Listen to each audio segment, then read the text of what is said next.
সে তার পিতা জলরাজের জন্য নানান রকমের খাবার তৈরি করে, পিতা, আজ আমি আপনার জন্য নানা রকমের পদ রান্না করেছি, দেখুন তো কেমন হয়েছে। ওরে বাবা, এ কত কিছু রান্না করেছো কন্যা বসুন্ধরা।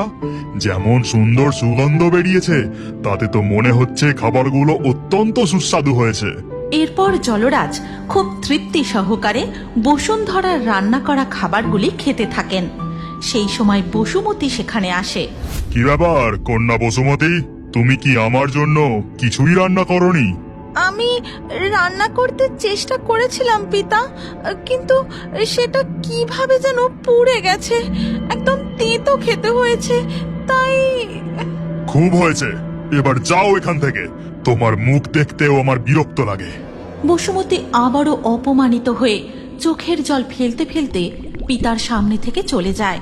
এরপর একদিন, কি হলো সেনাপতি মশাই, তলোয়ার তুলুন, দেরি কেন?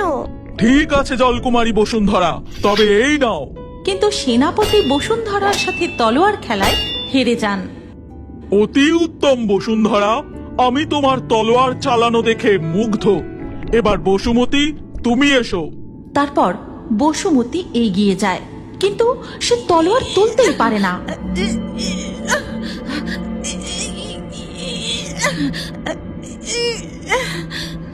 তাই দেখে সেনাপতি বিরক্ত হয়ে সেখান থেকে চলে যান জলরাজের কাছে। এসো এসো সেনাপতি, বলো কি সংবাদ নিয়ে এসেছো? আমার কন্যাদের তরবারি শিক্ষা কেমন চলছে? মহারাজ, আজ রাজকুমারী বসুন্ধরা এক আশ্চর্য ক্ষমতার প্রদর্শন করেছেন। তিনি তরবারি চালানোর খেলায় আমাকে